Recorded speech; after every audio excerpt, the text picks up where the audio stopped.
আন্দোলন যদি করতে হয় তাহলে দিল্লিতে গিয়ে করতে হবে, কারণ এই আইন পাস করেছে দিল্লির সরকার। তাই আন্দোলন বাংলাতেও হবে, মহারাষ্ট্রেও হবে, দক্ষিণ ভারতে হবে, উত্তর ভারতে হবে, মধ্য ভারতে হবে। এটা যদি সহ্য না হয়, সহ্য করার অভ্যাস তৈরি করুন। বাংলাতে যেভাবে অগণতান্ত্রিকভাবে, অসামাজিকভাবে যেভাবে দাঙ্গা লাগানোর যে পরিকল্পনা আজকে এই রাজ্যের বিরোধিতা করছে, আমরা তার তীব্র নিন্দা করছি। এরকম কথা উঠছে যে পাস হয়েছে, আইন পাস হয়েছে দিল্লিতে, তাই লড়াই করো দিল্লিতে গিয়ে। আইন দিল্লিতে পাস হয়েছে, কিন্তু সারা ভারতের জন্য পাস হয়েছে। সেই জন্য আন্দোলন সারা ভারতবর্ষে হবে। আন্দোলন দিল্লিতে পাস হয়েছে, কিন্তু আইন সবার জন্য পাস হয়েছে।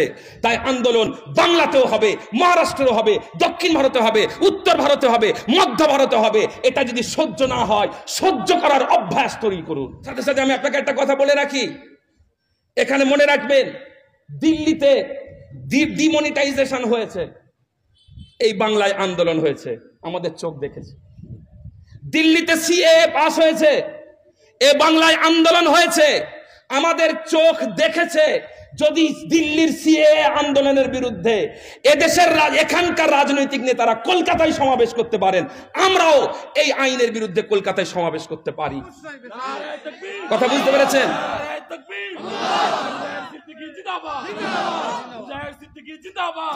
প্রিয় উপস্থিতি, একটা কথা আমি এখানে বলে রাখি, শেষ কথা। মির্জা গালিব একটা কবিতার লাইন বলেছেন, মির্জা গালিবের কবিতার লাইন বলে শেষ করব। তিনি বলছেন, দিল হি তো হ্যায় না সঙ্গ খেশত, দর্দ সে ভরনা আয়ে কিউ, রোয়েঙ্গে হাম হাজার বার, কোই হমে সতায়ে কিউ, দায়ের নেহি হরম নেহি, দর নেহি আস্তা নেহি, बैठे हैं रह गुजर पे, गैर हमें उठाए क्यों। আল্লামা ইকবাল বলছেন, দিল হি তো হ্যায় না সঙ্গ খেশত, আমার বুকে কলজে আছে, ইট পাথর নেই। সেই জন্য কেউ কষ্ট দিলে কষ্ট হবে, কেউ আমাকে কষ্ট দিলে কষ্ট হবে, এটা মানতে হবে। এটা কলজে, এটা কলজে, এটা মানুষের হৃদয়। আমার জমি দখল করবে, আমার ভাইকে হত্যা করবে, বুলডোজার চালাবে, মনে করবে আমাদের দিল পাথর হয়ে গেছে, চুপ করে বসে থাকবো না। আমরা কাঁদবো, চিৎকার করব, পাগলের মতো স্লোগান দেবো। তার কারণ আমি মানুষ, মানুষের কাছে কষ্ট হওয়াটা স্বাভাবিক। এবং রোয়েঙ্গে হাম হাজার বার, কোই হামে সতায়ে কিউ, কেউ আমাকে কষ্ট দিল কেন, কেউ আমাকে নির্যাতন করলো কেন, আমি হাজার বার কাঁদবো, মাইকে উঠে কাঁদবো, কেউ আমাকে যেন না আটকায়।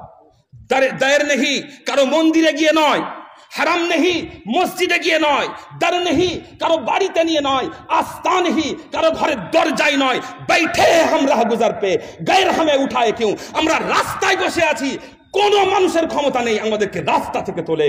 আমি আজকে শেষ 26 তারিখের ব্রিগেড আন্দোলনে আমরা রাস্তায় নামবো। সেই রাস্তায় নামার সকলকে উদাত্ত আহ্বান জানিয়ে, দেশের সমস্ত নাগরিককে উদাত্ত আহ্বান জানিয়ে আমি আমার সংক্ষিপ্ত বক্তব্য শেষ করছি। আসসালামু আলাইকুম ওয়া রাহমাতুল্লাহি ওয়া বারাকাতুহু।